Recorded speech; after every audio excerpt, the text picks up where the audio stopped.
இயேசுவில் எனக்கு பிரியமான சகோதர சகோதரிகளே, இன்று தவக்காலத்தின் முதல் சனிக்கிழமையில் நாம் இருக்கின்றோம். இந்த நாள் உங்களுக்கு இனிய நாளாக அமைய வாழ்த்துகிறேன், ஜெபிக்கின்றேன். இன்றைய இறைவார்த்தை சிந்தனைகளுக்கு நாம் கவனமுடன் செவி கொடுப்போம். இறைவாக்கினர் எசாயா நூலிலிருந்து வாசகம். அதிகாரம் 58, இறை வார்த்தைகள் 9-14 முடிய. ஆண்டவர் கூறுவது: உன்னிடையே இருக்கும் நுகத்தை அகற்றிவிட்டு சுட்டிக்காட்டி குற்றஞ்சாட்டுவதையும் பொல்லாதன பேசுவதையும் நிறுத்திவிட்டு பசித்திருப்போருக்காக உன்னையே கையளித்து வறியோரின் தேவையை நிறைவு செய்வாயானால் இருள் நடுவே உன் ஒளி உதிக்கும், இருண்ட உன் நிலை நண்பகல் போல் ஆகும். ஆண்டவர் தொடர்ந்து உன்னை வழி நடத்துவார், வறண்ட சூழலில் உனக்கு நிறைவளிப்பார், உன் எலும்புகளை வலிமையாக்குவார். நீயும் நீர் பாய்ந்த தோட்டம் போலும் ஒருபோதும் வற்றாத நீருற்று போலும் இருப்பாய். உன் மக்கள் பண்டை நாளிலிருந்து பாழடைந்து கிடப்பவற்றை கட்டி எழுப்புவர்.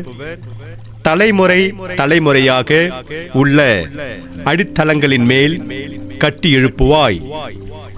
தகர்ந்த மதிலை திரும்ப கட்டுபவன் என்றும் குடியிருப்பதற்கு தெருக்களை சீர்படுத்துபவன் என்றும் பெயர் பெறுவாய்.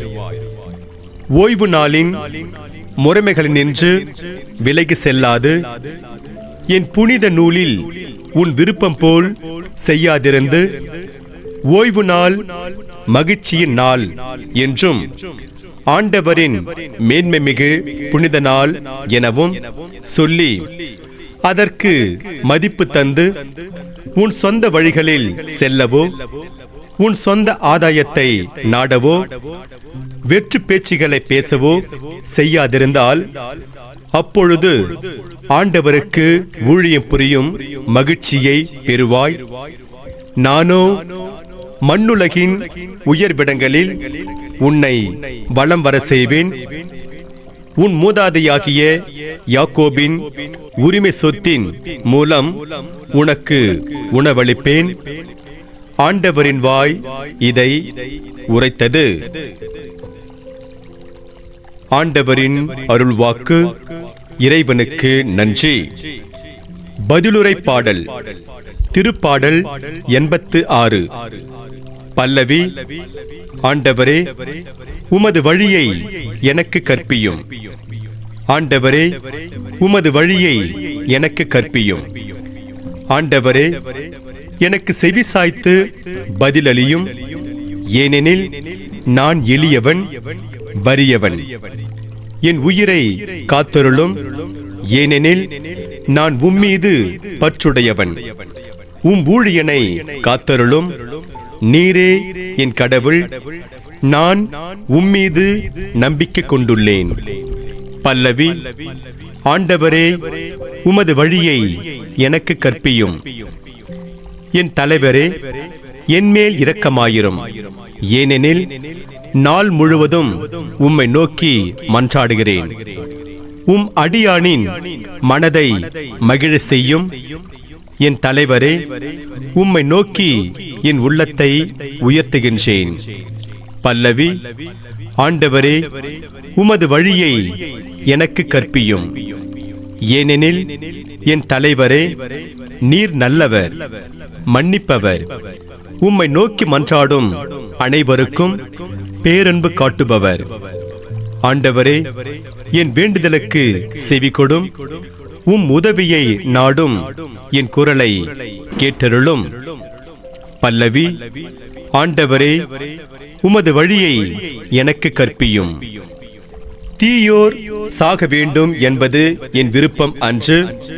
ஆனால் அத்தீயோர் தம் வழிகள் நின்று திரும்பி வாழ வேண்டும் என்பதே என் விருப்பம் என்கிறார் ஆண்டவர். ஆண்டவரே, நற்செய்தியை தகுந்த விதத்தில் எடுத்து சொல்ல என் உள்ளத்தையும் உதட்டையும் தூய்மையாக்கும். ஆண்டவர் உங்களோடு இருப்பாராக, உம் ஆன்மாவோடும் இருப்பாராக. தூய லூக்கா எழுதிய பரிசுத்த நற்செய்தியிலிருந்து வாசகம். ஆண்டவரே, மாட்சி உமக்கே. லூக்கா நற்செய்தி அதிகாரம் 5, இறை வார்த்தைகள் 27 32 முடிய. அக்காலத்தில் இயேசு சுங்க சாவடியில் அமர்ந்திருந்த லேவி என்னும் பெயருடைய வரி தண்டுபவர் ஒருவரை கண்டார். அவரிடம், என்னை பின்பற்றி வா என்றார். அவர் அனைத்தையும் விட்டுவிட்டு எழுந்து இயேசுவை பின்பற்றி சென்றார். இந்த லேவி தம் வீட்டில் அவருக்கு ஒரு பெரிய விருந்து அளித்தார். வரி தண்டுபவர்களும் மற்றவர்களும் பெருந்திரளாய் அவர்களோடு பந்தியில் அமர்ந்தார்கள்.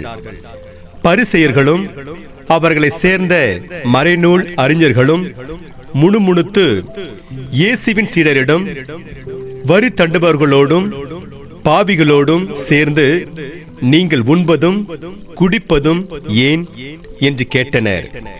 இயேசு அவர்களுக்கு மறுமொழியாக, நோயற்றவர்க்கு அல்ல, நோயுற்றவர்க்கே மருத்துவர் தேவை. நேர்மையாளர்களை அல்ல, பாவிகளையே மனம் மாற அழைக்க வந்தேன் என்றார். ஆண்டவரின் அருள்வாக்கு. கிறிஸ்துவே உமக்கு புகழ்.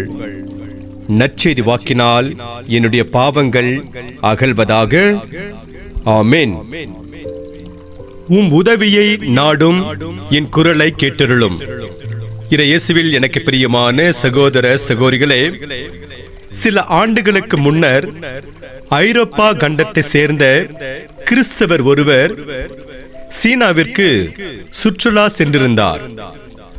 அங்கிருந்த ஒரு பழமையான கோவிலின் குறிப்பிட்ட ஓர் இடத்தில் மட்டும் மக்கள் கூட்டமாக இருந்தார்கள். கூட்டத்திற்குள் எப்படியோ நுழைந்த அந்த கிறிஸ்தவர் அங்கு என்ன நடக்கின்றது என்று பார்த்தார். மக்கள் அங்கிருந்த ஒரு சிலையின் மீது காகித பந்துகளை எரிந்து கொண்டிருந்தார்கள்.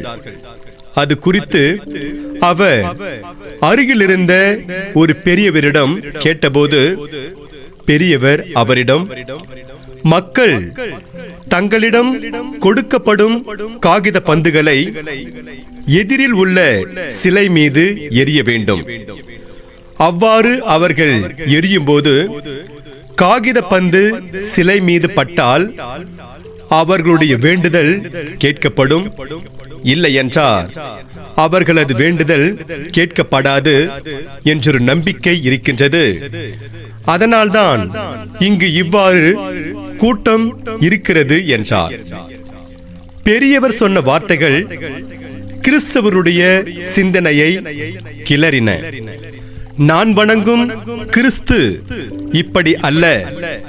அவரிடம் நான் உதவி என்று அழைத்திட்டால் விரைந்து வந்து உதவி செய்வார் என்று அவர் தனக்குள் சொல்லிக் கொண்டார். ஆம், இயேசுவில் எனக்கு பிரியமான சகோதர சகோதரிகளே, நாம் வழிபடும் நம் கடவுளுடைய உதவியை நாடுகின்ற போது அவர் நமக்கு உதவிடுவார். இன்று நாம் பாடக்கேட்ட பதிலுரை பாடலில் உம் உதவியை நாடும் என் குரலை கேட்டருளும் என்கிறார் தாவீது. அதை பற்றி நாம் சிந்தித்து பார்ப்போம்.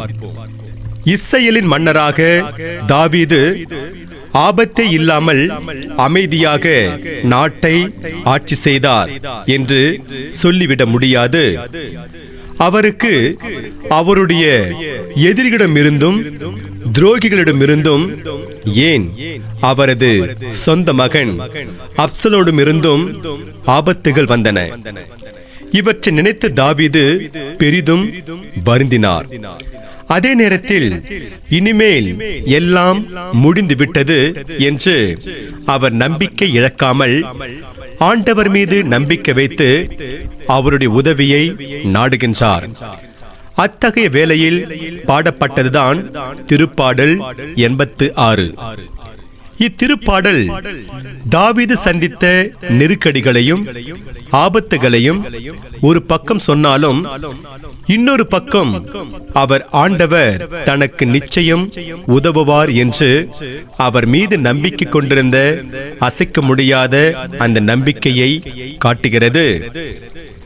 மனித வாழ்க்கையில் துன்பமோ நெருக்கடியோ ஆபத்தோ இல்லாமல் இருப்பதில்லை. அவையெல்லாம் நிச்சயம் இருக்கும். அப்போது நாம் தாவீதைப் போல ஆண்டவருடைய உதவியை நாடுவோம். ஆண்டவரும் நம் வேண்டுதலை கேட்டு நமக்கு உதவுவார் என்பது உறுதி. ஆபத்துகள் நிறைய உலகில் ஆண்டவரே நமக்கு அபயம் தருவார்.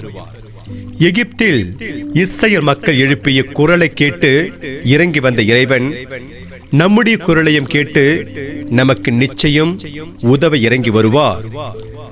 ஆண்டவர் மீது நம்பிக்கை வைத்து வாழ்பவர் இருளிலும் எளிதாக நடந்து செல்வார்.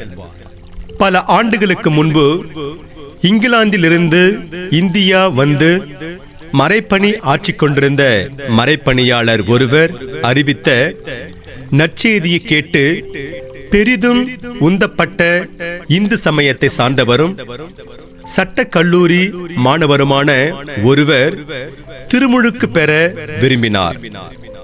அதே நேரத்தில் அவர் மறைப்பணியாளரிடம் திருமுழுக்கு பெறும் நிகழ்வு எல்லாருக்கும் தெரிகிற மாதிரி இல்லாமல் மறைவாக இருந்தால் நன்றாக இருக்கும்.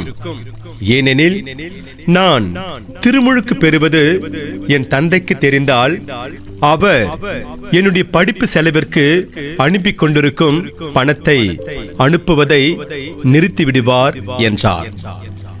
திருமுழுக்கு என்பது எல்லாருக்கும் முன்பாக கிறிஸ்துவை ஏற்றுக்கொள்கிறேன் என்பதை அறிக்கையிடும் ஒரு புனித நிகழ்வு.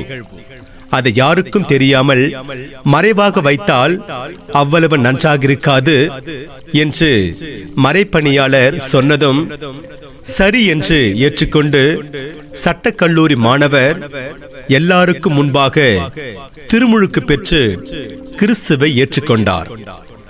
இச்செய்தி அறிந்த சட்டக்கல்லூரி மாணவரின் தந்தை அவருடைய படிப்பு செலவிற்காக அனுப்பி வைத்துக் கொண்டிருந்த பணத்தை அனுப்புவதை நிறுத்திவிட்டார். இதனால் சட்டக்கல்லூரி மாணவர் பகுதி நேரம் வேலை பார்த்துதான் படிக்க வேண்டியிருந்தது. இதற்கு நடுவில் தன்னுடைய பணிக்காலத்தை முடித்துக்கொண்டு மறைப்பணியாளர் தன்னுடைய சொந்த நாட்டிற்கு கிளம்ப தயாரானார். அவரை வழி அனுப்ப சென்ற சட்ட கல்லூரி மாணவர் திருமுழுக்கு பெற்ற பிறகு நடந்த அனைத்தையும் அவரிடம் ஒன்று விடாமல் சொன்னார். அதை கேட்டுவிட்டு மறைப்பணியாளர் அவரிடம் திருமுழுக்கு சடங்கை மறைவாக நடத்திருக்கலாமோ என்று தோன்றுகிறது என்றார். அதற்கு சட்ட கல்லூரி மாணவர், அப்படி நினைக்க வேண்டாம் தந்தையே, கிறிஸ்துவுக்காக இந்த ஒரு தியாகத்தை கூட நான் செய்யாவிட்டால் கிறிஸ்துவை ஏற்றுக்கொண்டு என்ன பயன் என்று தீர்க்கமாக பதில் சொன்னார். ஆம், இயேசுவில் எனக்கு பிரியமான சகோதர சகோதரிகளே, இந்த சட்டக்கல்லூரி மாணவர் கிறிஸ்துவுக்காக தனக்கு கிடைத்து வந்த பண உதவியையும் இழந்தார். அதை அவர் பெருமையாகவே கருதினார். நற்செய்தியில் இயேசுவுக்காக அனைத்தையும் விட்டுவிட்ட லேவியை குறித்து வாசிக்கிறோம். அதை பற்றி நாம் சிந்தித்து பார்ப்போம். வரி தண்டும் வேலை என்பது பணம் கொடுத்து பெறுகின்ற ஒரு வேலை. லேவி அல்லது மத்தேயு பணம் கொடுத்துதான் அந்த வேலையை வாங்கியிருக்க வேண்டும்.